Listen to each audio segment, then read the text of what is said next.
The millionaire who terrorized the company was silenced by the new secretary, and the reason is unbelievable. Before we start, leave a. Enjoy the story. Excuse me, excuse me, excuse me, murmured Riley, weaving around employees walking like sleepy turtles. First day on the job, and I'm already late. In her hand, she balanced a tray with 2 coffees, one for her, the other to try to impress the boss. She of a lime. She passed the reception desk, trying to smile at the young woman at the counter, but her left heel slipped on the shiny floor. The tray jumped, and in her reflex to catch it, she lost her balance even more. And as if it were fate or divine punishment, right in front of her appeared a tall man, perfectly tailored suit, serious expression, walking as if even gravity bowed to him. Maxwell Crawford. The 2 coffee cups flew, tracing a perfect arc in the air before landing squarely on his chest and tie. The hot liquid spread, leaving a bronze stain on a suit that probably cost more than $1,000. The murmur in the reception area stopped. Even the moving from the stain on his suit to his face. Maxwell lowered his gaze to his chest and then slowly looked back at her. The silence between them felt heavier than the soaked fabric. Then, in a moment that could only be called professional suicide, she blurted out, "At least it matches your suit. It's premium latte, so don't worry." A collective gasp swept through the lobby. Maxwell frowned, his jaw tense. It filled with irritation. "Do you have any idea what you've just done?" Riley swallowed hard. "I spilled coffee on your suit, but technically I increased its value. Premium coffee, you know." She forced a nervous smile. Maxwell blinked slowly, as if trying to decide if she was a bold employee or someone completely out of her mind. "This is a custom-made suit from Italy. It costs more than your annual salary." She bit her lip. "Look on the bright side. Now you're nicely scented." A ripple of shock moved through the employees. Someone in the back muttered a muffled, "Oh my God." Maxwell took a step forward, and Riley realized he was even more intimidating up close. The smell of coffee mixed with his expensive cologne was almost an olfactory declaration of war. "Your name," he ordered. "Riley. Riley Parker. Your new secretary." He raised his perfect first day, and you're already on my list of urgent matters. Riley tried to explain. "I was just trying to be nice, bringing you coffee, and for me too, because, well, mornings," she gestured, realizing she was waving a coffee-stained hand. "Okay, I'll stop." Maxwell took a deep breath, clearly fighting for patience.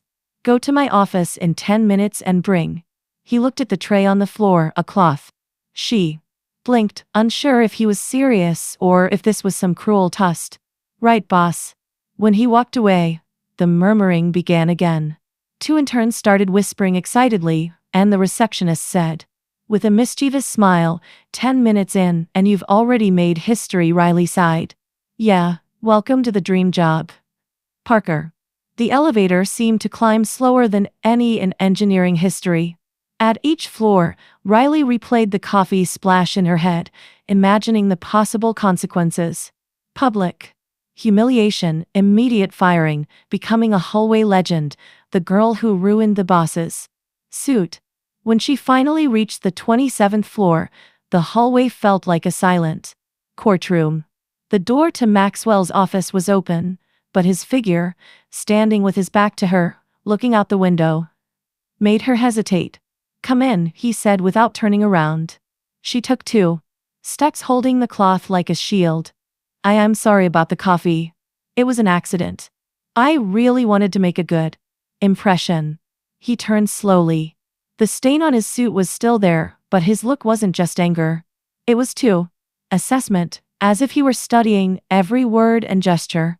"Impression, Parker, is something you make with work, not with." He glanced at his chest. "Latte." She nodded. "I understand. So, I guess I shouldn't bring donuts tomorrow." Maxwell didn't respond. He simply walked over to the desk, picked up a folder, and set it down in front of her. "Work for today. Let's see if you're better at typing than serving coffee." Riley took the folder, keeping her chin up. I'm great at typing and at serving coffee, too, when the floor isn't conspiring against me. For a second, she could have sworn she saw the corner of his mouth threaten to smile, but it was gone just as quickly. You can go and… Parker, he called out as she was already at the door. Don't spill anything else on me. All right, she replied before leaving. As she closed the door, Riley knew two things. First, she wasn't going to make things easy for that man. Second, he wasn't going to make things easy for her either. Riley arrived on the second day determined to prove that the coffee incident had been nothing more than a rough start. Little did she know that Maxwell Crawford had spent the entire night crafting a strategy any war general would be proud of. At 8:15 sharp, the phone on her desk rang. Parker, my office now. His voice came over the intercom with the chill of an iceberg. She sighed, straightened her blouse, and walked down the hall, noticing the way employees watched her with a mix of curiosity and pity. It was as if they were watching someone walk to their own funeral. Sit, Maxwell ordered without looking up from a document that seemed more important than world peace. Riley sat down, hands folded in her lap, waiting for the verdict. I have a few tasks for you, he began, finally lifting his gaze with a smile that never reached his eyes. First, I need you to organize all the financial department's files alphabetically, then by date, then by relevance. Deadline, noon. Riley blinked. Mr. Crawford, there are over 1,000 documents. Your problem? He cut in, pretending to read again. Oh, and I need a detailed report on the third floor employees' productivity for today as well. Today, 5 o'clock. And I need he paused dramatically, clearly savoring the moment. 1 silver paper clip. Just one. Riley frowned. A silver paper clip. Silent for a few seconds, processing. May I ask what for? No, you may go. Riley left his office with an expression somewhere between disbelief and determination. In the elevator, she muttered to herself, you want war, you'll get war. 2 hours later, Maxwell was arriving at his office when he heard a strange noise coming from inside. Something metallic, like someone pouring coins. Curious, he quickly opened the door. Riley stood in front of his desk, smiling like a cat that had just discovered where the fish was hidden. Maxwell's desk was completely covered in silver paper clips. Thousands of them scattered like shiny confetti. I brought all I could find. You can pick the best one, she said as casually as if she'd brought him a cup of coffee.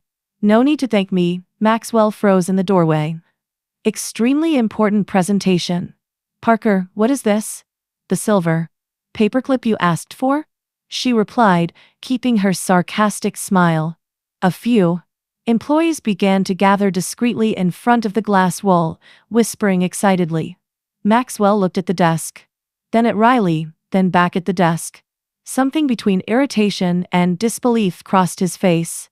How did you get so many silver paperclips? I borrowed them from a few offices in the building.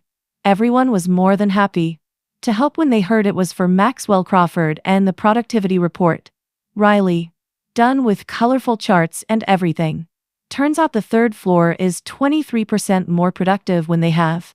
Threw the folder quickly and to his own surprise found it impeccably organized and detailed. And the financial files sorted alphabetically, chronologically, and by relevance.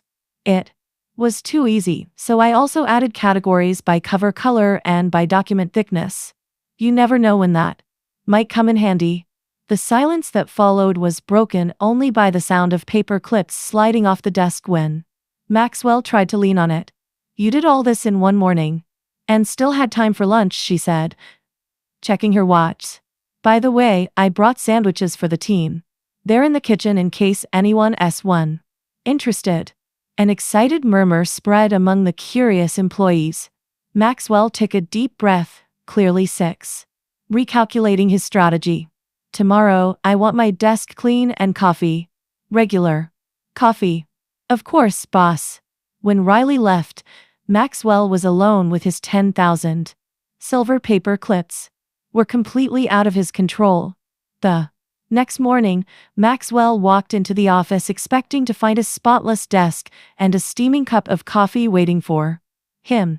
Instead, he found a tray of donuts arranged like a piece of art. They weren't ordinary donuts. The icing on each one formed a letter, and together they spelled out a message. Leaders inspire, bosses sour.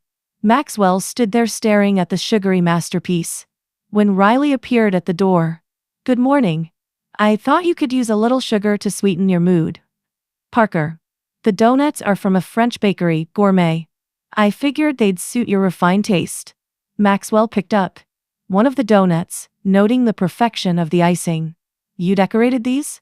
"I spent 2 hours at the bakery teaching the baker." He said he'd never made donuts with motivational messages before. Motivational. It's a modern leadership technique. Inspirational. Sweets. I read about it in an article from the Harvard Business Review. Maxwell took a bite and, even though he tried to keep a straight face, he had to admit it was delicious. "And the coffee?" "Oh, I thought you were doing a caffeine detox. I read somewhere that executives are adopting healthier habits." She left the room, leaving Maxwell annoyed, alone with his philosophical donuts and his decaf coffee. Downstairs, at reception, things were unusually lively. Employees were gathered in small groups, whispering excitedly. James, the security guard, had set up a betting board where people could guess the exact day Riley would be fired. "I'm betting on Friday," said Sandra from it. "No one can last 5 days making Crawford look like a fool." "I don't know," murmured Ton from marketing. "She seems to be having fun, and, honestly, so does he." "What do you mean? You didn't notice?" "Yesterday he laughed when she walked out with the paper clips. I saw it through the glass." "Maxwell Crawford doesn't laugh." Sandra shook her head. "At best, he smiles when he's firing someone." James, watching from his post, added another bet to the board. "Monday, Sandra." From it. But what no one noticed was Maxwell standing upstairs, watching the scene through the security cameras. And what absolutely no one saw was the genuine smile he hid behind his hand as he bit into his second donut of the morning. The war had officially begun, and for the first time in years, Maxwell Crawford was having fun at work. Later, the boardroom on the 30th floor of Crawford Enterprises had never felt so tense. 5 major investors, the kind who decide a company's fate over breakfast, were seated around the mahogany table, while Maxwell adjusted his tie for the 3rd time in 2 minutes. His suit was flawless as always. Every crease was sharp, every button polished to perfection. The "I know everything" aura he had cultivated over the years was firmly in place, like an invisible suit of armor. "Gentlemen," Maxwell began, clicking the remote to start the presentation. "Last quarter's numbers show a 15% growth across all strategic 12:5 areas." Thomas Hartwell, a gay-haired investor with gold-rimmed glasses, flipped through some papers with a focused expression. Next to him, Margaret Chin took notes on a tablet while the other 3 men studied the screen with professional attention.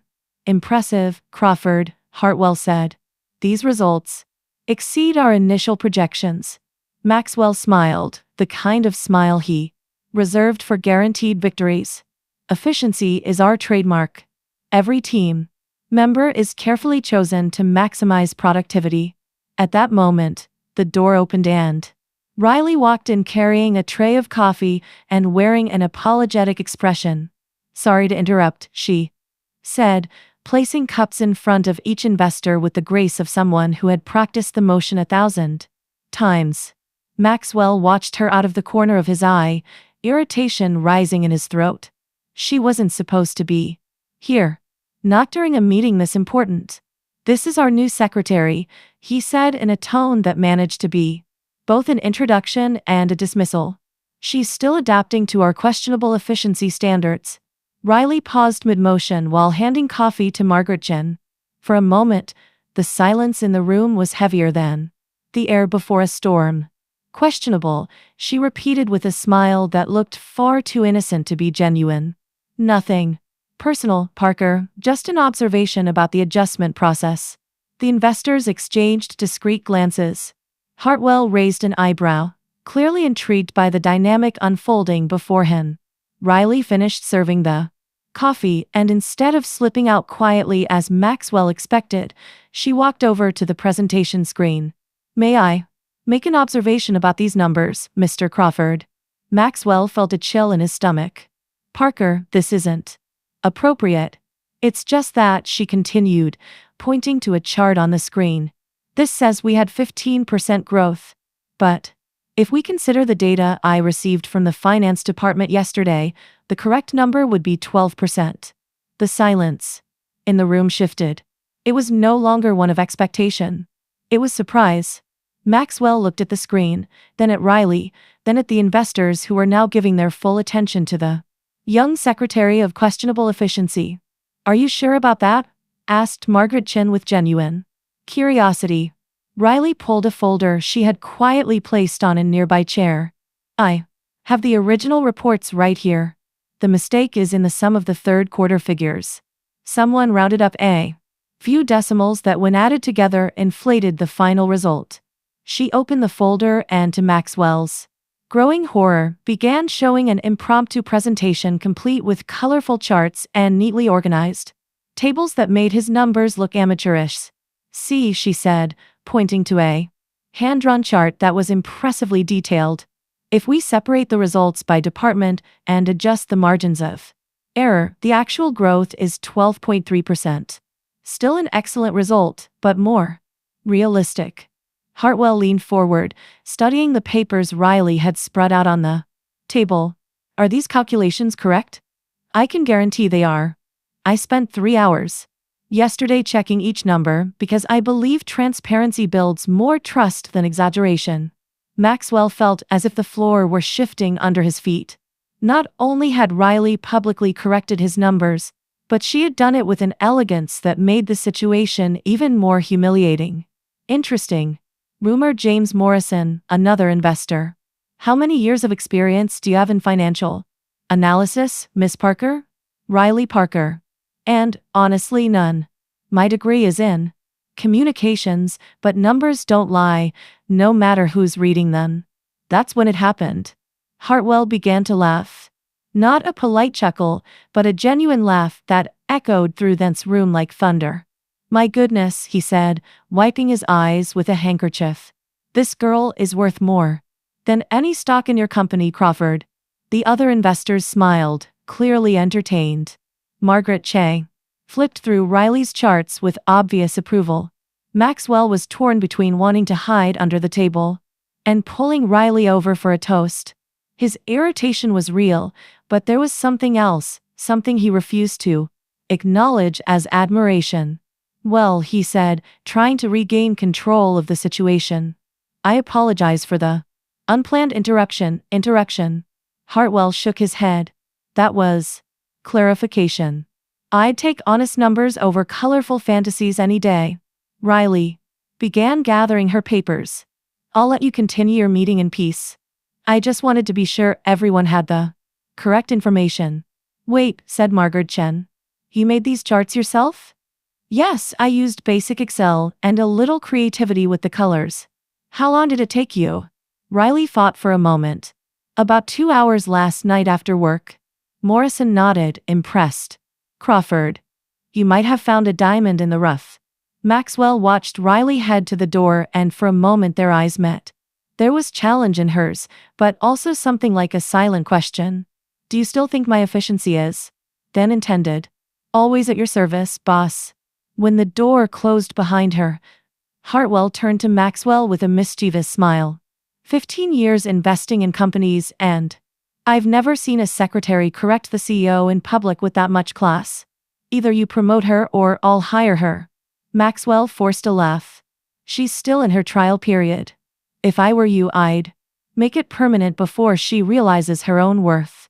The rest of the meeting went on without incident, but Maxwell could hardly focus. His mind was busy processing what had just happened. Riley hadn't just challenged him in public.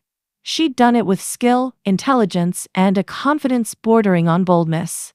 When the investors finally left, Maxwell stayed alone in the room, looking at the charts Riley had forgotten on the table. They weren't just accurate, they were brilliant. For the first time in years, someone had completely thrown him off balance. And the most unsettling part was that he no longer knew if he wanted revenge or to find out what other surprises Riley Parker had up her sleeve. 3 days had passed since the incident in the conference room, and Riley was starting to notice things she hadn't paid attention to before. Yes, employees laughed more when she was around, but there was something in their eyes, a shadow that lingered even in lighter moments. It was Thursday, almost 7 o'clock in the evening, when she decided to stay late to finish some reports. TH6.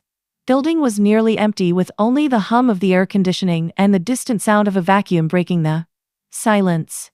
Maria from the cleaning crew was pushing her cart down the hall when Riley greeted her. "Hi, Maria. Working late tonight?" The woman, who looked to be in her 50s, smiled, but Riley noticed the smile didn't reach her eyes. "I always work late, dear. Ever since they cut our team, each of us has to cover 2 floors. Riley stopped typing. "They cut the team." Maria glanced around as if afraid the walls might be listening. 6 months ago, Mr. Crawford said it was to optimize costs. They also cut our health plan. Now we only have the basics. The health plan? It used to be good. Cover dental, glasses, those kinds of things. Now, she shrugged, resigned. We make do. Riley felt a tightness in her chest. And the other employees. Were there cuts for them too? Maria lowered her voice even more. The 3rd floor lost their food allowance. The IT team doesn't get transportation vouchers anymore, and there's no more snacks in the kitchen after 3 o'clock in the afternoon. Why? Cost cutting. Or so they say. Riley stayed quiet, processing the information. While Maxwell probably spent more on one suit than Maria earned in 2 months, employees were losing basic benefits. "Maria, can I ask you something? Why don't you all complain?" The woman laughed, but there was no humor in the sound. "Complain to who, dear? Mr. Crawford isn't exactly known for taking suggestions, and jobs aren't easy to come by right now. We put up with it." That night, Riley went home with a knot in her stomach. She had thought Maxwell was just an arrogant, difficult boss. But finding out he was cutting benefits from people barely getting by while he strutted around in Italian suits changed everything. The next morning, Riley arrived at work 2 hours early. She had a mission. By 8 o'clock, when the first employees started arriving, they found an unusual scene in the office kitchen. Riley was there, wearing an improvised apron made out of paper towels, handing out fresh pastries and real coffee. Not the brownish liquid the machine usually produced. "Morning, Sandra." She greeted the IT woman, offering a still warm pastry. "Special breakfast today." Sandra took the pastry, looking suspicious. "What's this?" "Operation Smile," Riley said with a wink. "Today, everyone eats well." Each pastry came with a note attached. Sandra opened hers and read it out loud. "Stay strong. Today you don't have to pretend you like him." She burst out laughing. "Riley, you're crazy." Within minutes, the kitchen was full of employees, all laughing at their notes. Tom from marketing laughed so hard at his that he nearly choked on his coffee. "Remember, he may be your boss, but you're the one who really keeps this company running." He read aloud. "Where did you get these pastries?" "I have my contacts," Riley replied mysteriously. In truth, she had 22:57 gotten up at 5 in the morning to go to her neighborhood bakery and convince the owner to take a special order. James 23:04 from accounting held his note like it was treasure. "Today's a good day to ask for a raise, or at least to add extra sugar to your coffee." He shook his head, impressed. "You really did this for everyone." "You deserve it," Riley said simply. "You work hard and keep this place running. It's the least I can do." Maria appeared in the kitchen doorway, still in her cleaning uniform, and Riley immediately offered her 2 pastries. "One for you and one for Cianci," she said, referring to Maria's coworker. When Maria read her note, her eyes filled with tears. "Thank you for keeping our workplace clean and welcoming. You are seen and appreciated, Riley." Maria whispered. Hey, no crying in the kitchen, Riley said, giving the woman a quick hug. House room. The buzz in the kitchen grew. Employees from other floors began showing up, drawn by the smell of real food and the sound of laughter. In minutes, what was supposed to be a simple breakfast had turned into a small impromptu party. That's when Maxwell appeared. He stopped at the kitchen doorway, watching the scene with an expression that mixed confusion and suspicion. Lively conversations, genuine smiles, employees who usually barely said hello, sharing tables and jokes. What's going on here? His voice cut through the chatter like a cold blade. The silence was instant, as if someone had pressed the mute button in real life. Riley turned, still holding a tray of pastries, and smiled as if nothing out of the ordinary was happening. Good morning, Mr. Crawford. Want a pastry? They're ham and cheese. Maxwell looked at the tray, then at the employees' faces, which now looked like kids caught doing something they shouldn't. Parker, my office now. Of course, she replied, setting the tray on the counter. Enjoy, everyone. There's plenty more. She started walking toward the door, but Maxwell intercepted her in the hallway. What exactly do you think you're doing? Breakfast? She said as if the answer was obvious. This isn't breakfast. This is caring about employees. 9. Recognition. Basic humanity. Maxwell took a deep breath, clearly struggling to keep his composure. You can't just show up here and change the office dynamic. Why not? It's working. Working? He repeated, incredulous. You've turned the kitchen into a circus. I turned the kitchen into a place where people feel valued. She corrected. Maybe that's why you don't recognize it. Maxwell opened his mouth to respond, but Riley was already walking away. Sorry. She called over her shoulder. I have to save an intern from a stapler. What? Brian from finance. He's been trying to staple a report for 20 minutes, but the stapler's jammed and he's too shy to ask for help. If I don't step in soon, he's going to have a nervous breakdown. And with that, she disappeared down the hall, leaving Maxwell standing there, trying to process what had just quieter tones. The smell of the pastries still lingered in the air, mixed with something he couldn't quite identify at first. After a few seconds, he realized what it was. Genuine happiness. Maxwell, too, returned to his office, but he spent the whole morning looking out the window toward the floor below, watching employees who seemed different, lighter, more human. And, in the back of his mind, a persistent question kept pounding. When was the last time he had really paid attention to the people who made his company run? The answer bothered him more than he wanted to admit. The following Monday, after what the employees had started calling the pastry rebellion, Maxwell walked into the office with a determination that bordered on obsession. Riley Parker had crossed a line and he needed to regain control before she turned his company into some kind of corporate summer camp. At 10 a.m., he called her into his office. Riley walked in with her usual ease, carrying a cup of coffee and a notepad as if it were just another routine meeting. Sit, Maxwell said, pointing to the chair across from his desk.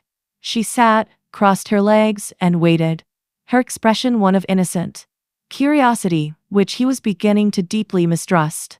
Maxwell opened a drawer and pulled out a folder, placing it on the desk with more force than necessary.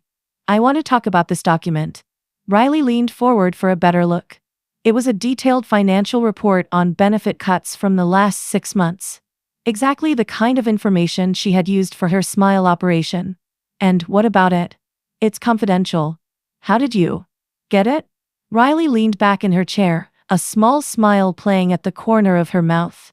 Define confidential.